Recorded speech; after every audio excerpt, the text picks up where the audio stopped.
Okay, anong hapon, no? So, ang ipapabot ko sa inyo na video mga kamukil is plumbing. Yan ako nakikita nyo, nakapaglagay tayo ng dalawang metro na. Ayun sa unahan yung isa.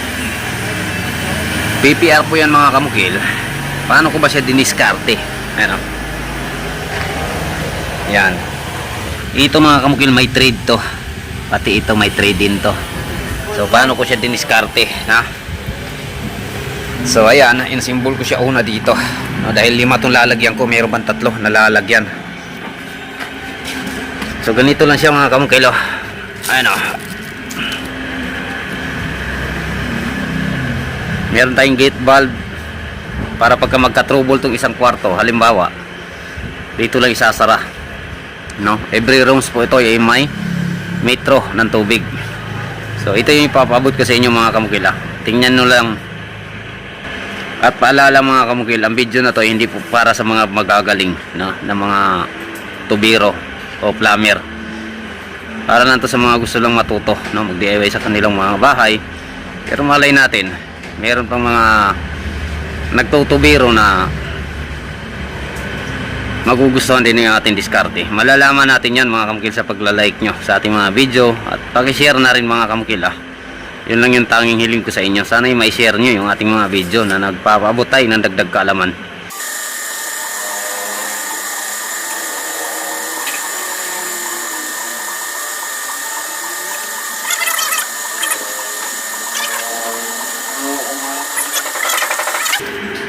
Ito ulo yan.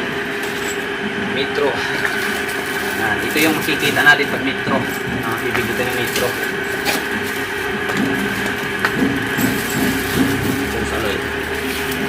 Okay, ito yung dalawang itim na to, huwag nyo itatapon yan kasi ito yung magiging washer nya, no? Para hindi tatagas. Ayan, no? Balatan lang natin yan. Ayan. At dito yan ipapasok mga kamukilo.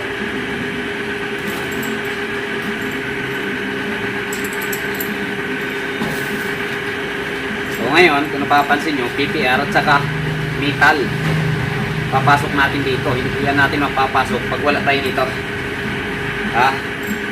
Tingnan nyo mga kamukila, kailangan painitin nyo rito ng kunti.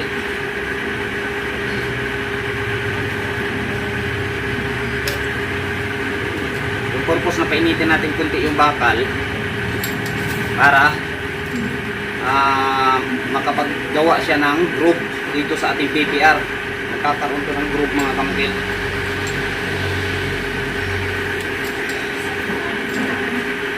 Yan. Yan yan. O mamaya pag lumamig na, tanggalin natin to. Magkakaroon yan ng groove. Pos. Ngayon, nasusunod natin gagawin ito na naman, no? Sukatin natin to para pareha sila lahat.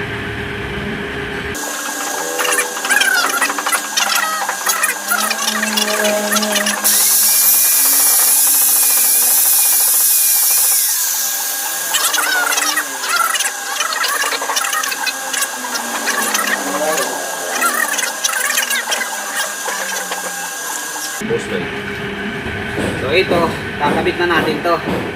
Ito yung tinatawag na gate valve. Sa gate valve mga kamukil, maraming klase nito. May paikot, may pang-PPR talaga na gate valve, no? Kaso lang, mahal, may kamahalan yon. Walang pinagkaiba sa ganito. Ang pinagkaiba lang talaga yung presyo niya. Mas mura kasi itong ganito. So pag bibili kayo ng ganito, blue pipe, pang blue pipe kasi ito, dapat may thread. Dalawang klase ito, plain at saka with thread. Ito, may thread po yung binibili ko. Purpose ko dyan mga kamukil, para kakapit siya dito. Gagawan din natin ito ng thread sa pamamagitan nito.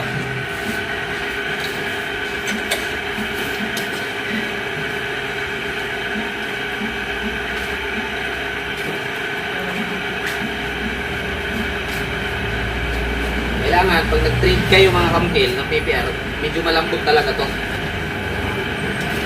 Yan.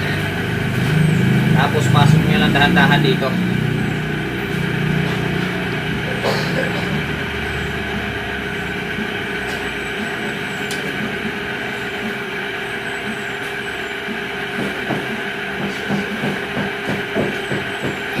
Okay. Dikit na. Magkakaroon to siya ng trip. Tanggalin natin ha.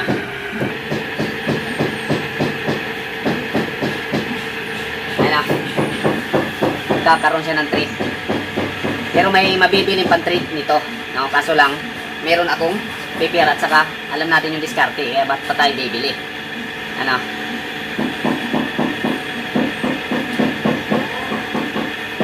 At saka wala nang tiplo-tiplo.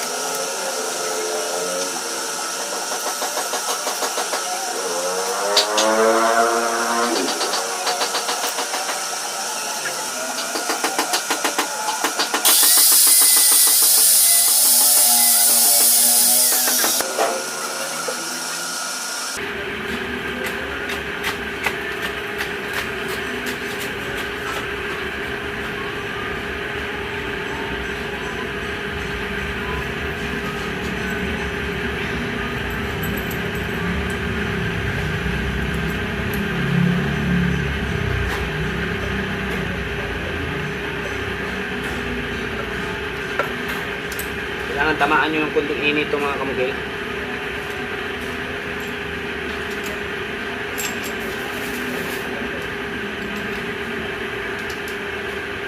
Para pang mainit yung bakal, pag ikot nyo magkakaroon talaga ng thread itong ano natin PPR. Malak na yung mga kunting butas. Ano, kabit na natin ito.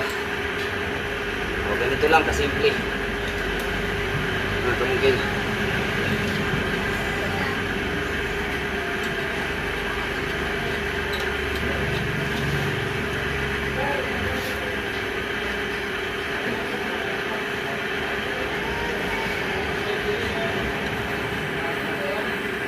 Sila.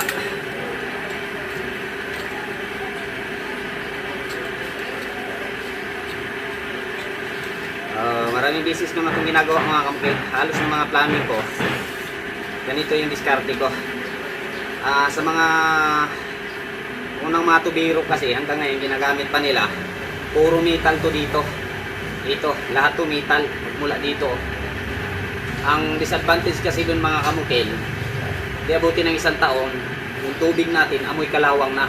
Kasi dito sa loob nangangalawang na itong metal na to. So ang ginagawa ko, iniba ko siya PPR, no? Para yung tubig natin hindi mangangamoy kalawang. O sa mga plumbing mga kamukil, hindi na ako gumagamit ng mga metal. Ito na yung ginagamit ko. Napapansin yung mga kamukil, oh. Pag mag-trouble sa loob, ito lang sasara natin, oh. Yan. So paano ba ito ikakabit, no? Na ma-function to, magkasigurado tayo na ang billing nito ay sa nagamit lang talaga. Papakita ko din sa inyo mamaya mga kamukil. Abangan nyo sa next upload ko. Thank you.